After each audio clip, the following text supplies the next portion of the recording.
Wala ka asawa? Wala po. Boyfriend? Wala po. Sigurado? Sigurado po.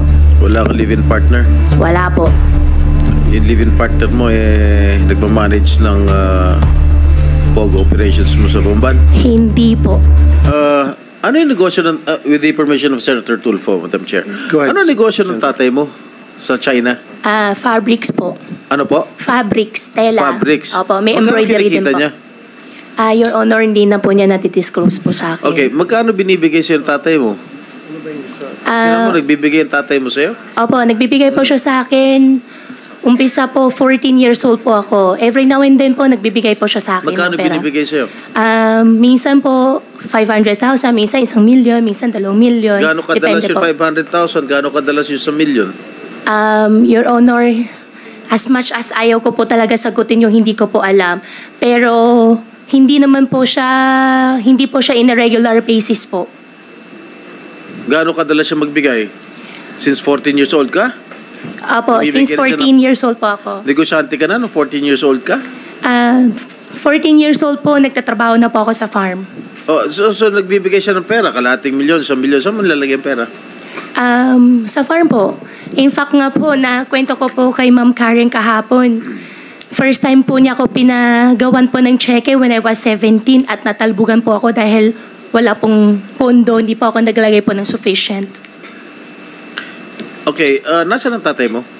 Ang tatay ko po, nasa ibang bansa po ngayon. Nasaan? Nasa China po. Kailan siya babalik? Siguro mga 1 linggo lang po. Sigurado kung babalik? Every now and then naman po, labas-pasok naman po siya dito sa Pilipinas po. Okay, Mayor, meron lang ako tatanong. Sana sagutin mo ang Opo. buong katotohanan. Sino nag-operate o nagmamanage ng POGO before you became Mayor? Your Honor, ang nag-ooperate, ang nagmamanage po ay yung mga Chinese po.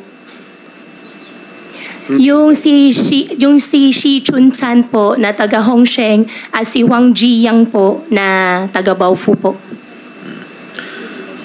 This is quite personal. Opo. Wala ka asawa?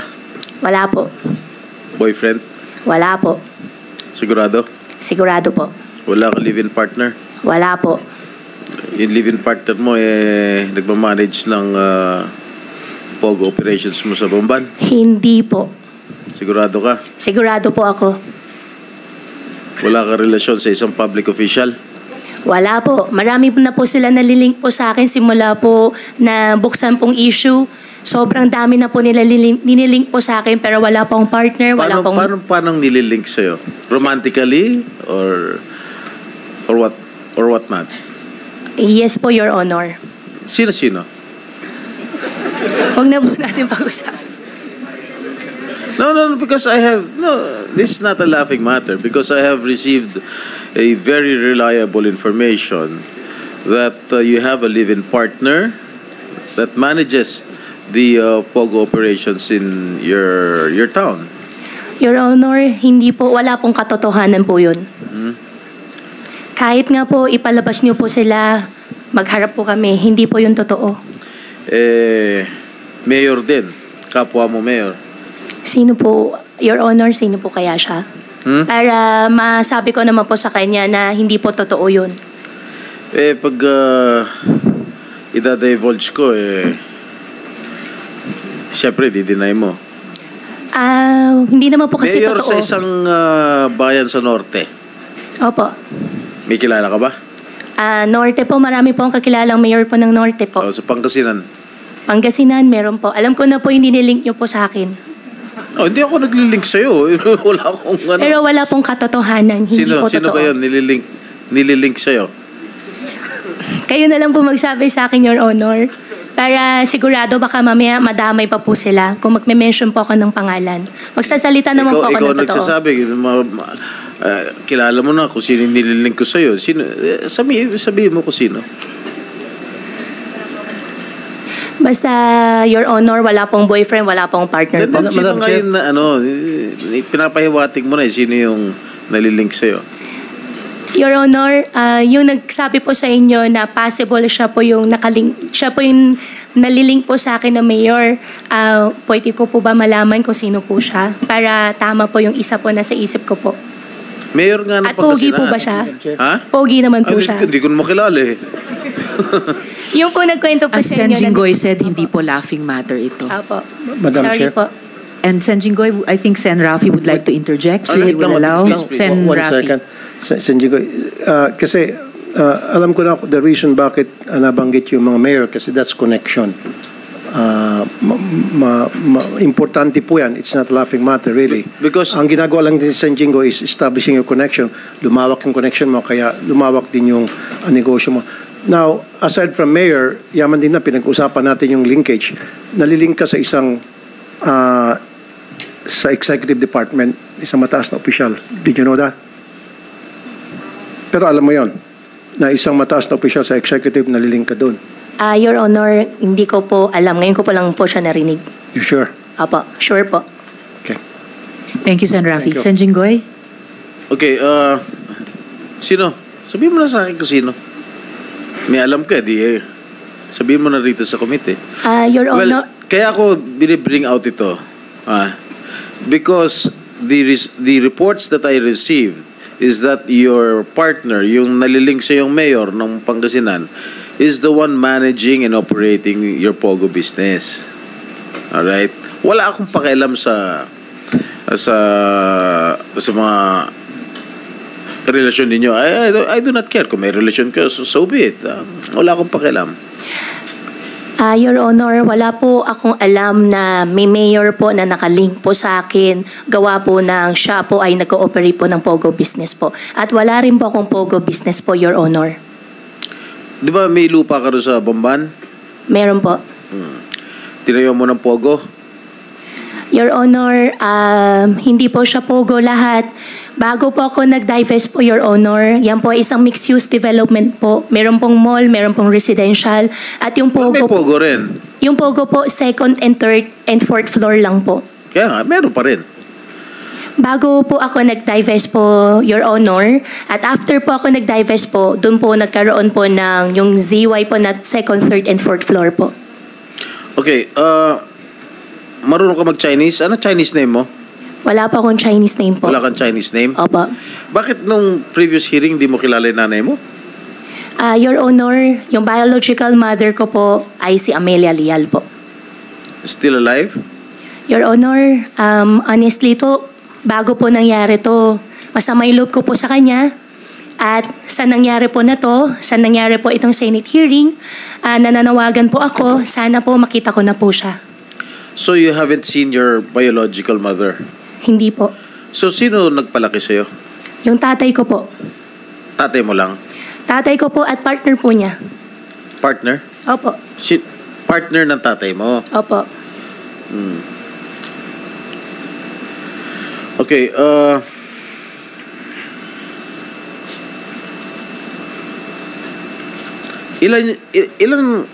how many motor vehicles do you own?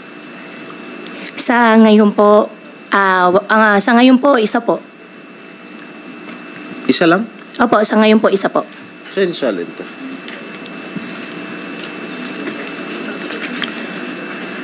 Pero marami kang dump truck. Nasa Yun. pangalan mo lahat. Yung dump truck po, opo, nabenta ko na rin po yung dump truck. Okay, paano ka nagkaroon ng helicopter? Magkano yung binigyan ng tatay mo para sa pambayad ng helicopter? Yung helicopter po, pinag-ipunan ko po at sa loob po ng 2 years po minigay sa akin ng tatay ko po yung kalahati po nung pangbayad po ng helicopter. Kalahati? Opo. Kasi ang nakalagay dito, 60 million pesos. Your Honor, nabili po siya less than $1 million po. Yung dollar po nung time po na nabili po is kung di po ako nagkakamali, 46 or 47 po. When did you purchase the helicopter? 2019 po yata. Kanino nyo pinurchase? Lion Air po. Lion Air. Opo. Kay Archie po. Ang kausap ko po si Sir Rene. Rene Sia. Opo, Rene siya po. Sia. Opo, siya. Patay Opo. na. Namatay na. Ay. Anyway, bakit Pogo yung napili mong negosyo? Your Honor, wala po Mas ako nanggaling kayo sa piggery at farming business. Your Sino Honor, nag-udyok sa'yo na magpatayo ng Pogo doon? Your Honor, wala pong Pogo business at hindi po ako yung nagpatayo. Sa akin lang po is only yung property po, yung lupa lang po. Wala kang negosyong Pogo? Wala po ako negosyong Pogo. Bakit mo pinayagan magkaroon ng Pogo ron sa property mo? Your Honor, nag-umpisa po kami, yung Baofu po, bago po ako nag-divest po, in-invite ko po sila para mag-invest po sa Bamban. Pero ako po, wala po akong Pogo na business po at hindi rin po ako nagmamanage po ng Pogo. At license po yung Pogo na andun po sa Bamban. Ang sa akin lang po is nung naging mayor na po ako, nagbigay po ako ng business permit po. Okay, doon sa interview mo kay Miss Karen Davila, na pinalabas lang nung Lunes, sinabi mo na bumili ka you bought the Baofu land in Bamban for 700 pesos per square meter. Tama? Tama po, Your So Honor. that was about 55.3 million pesos for the 7.9 hectare land in 2018. Tama? Tama po, Your Honor. How much did you shell out for the purchase of that parcel of land? Your Honor, nabenta ko po siya ng 1,200 pesos per square. Nabenta mo?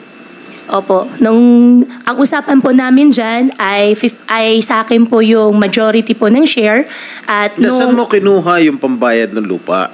yung pangbayad po ng lupa, installment po, Your Honor. Installment? Pagkano Opo, installment po, partially po galing sa farm, partially po galing po sa tatay ko po. Magkano yung galing sa tatay mo? Your Honor, ito-double check ko po. Wala kang hiniram na pera galing sa mga creditors? Meron po akong loan po, Your Honor. Magkano? Outstanding ko po ngayon, hindi ko po sure yung exact pero almost 200 po. Mga 190 po siguro. 190 million. So tinatanong sa'yo ni Senator Risa, ni Madam Chair kanina, kung sino yung mga Board of Incorporators mo rito sa Baofu. At halos lahat may mga criminal records. At sinabi mo, ngayon mo lang nalaman? Your Honor, dun sa Zhang Ziyang, nalaman ko po nung first hearing po na fugitive po siya. Before po noon, hindi ko po talaga alam.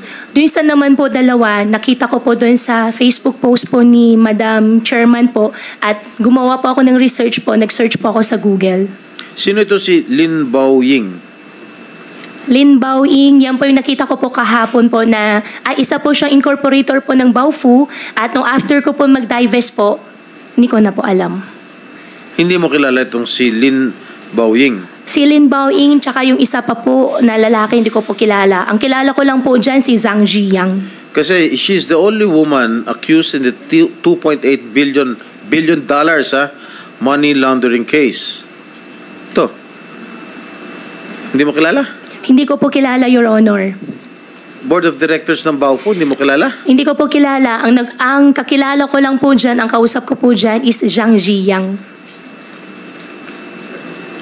Sino yun? Sino ulit? Zhang Ziyang. O ano siya? Board of Incorporators din? Opo, Board of Incorporators. At siya po yung kausap ko po. So hindi mo kilala itong si Lin Baoying? Lin Baoying, hindi ko po siya kilala. Ilan ba yung Board of Incorporators mo? Meron pong 3 foreign po. Walang Pilipino? Meron pa po isang Filipino. Sino? Rachel Joy po. Ikaw, anong participation mo doon? Ang participation ko po doon sa Baofu po ay sa akin po yung property, sa akin po yung lupa. Hindi ka member ng Board of Incorporators? Bago po, incorporator po ako at after ko po mag-divest po, umalis na po ako. After kang... Mag-divest po, 2021 po. Nung nag-mayor ka? Hindi pa po ako mayor po noon. Gusto po nila magpasok na po ng pera at wala pa akong ipapasok. Kaya napag-usapan po namin na ibebenta ko na lang po yung percentage po ng share po na hawak ko po.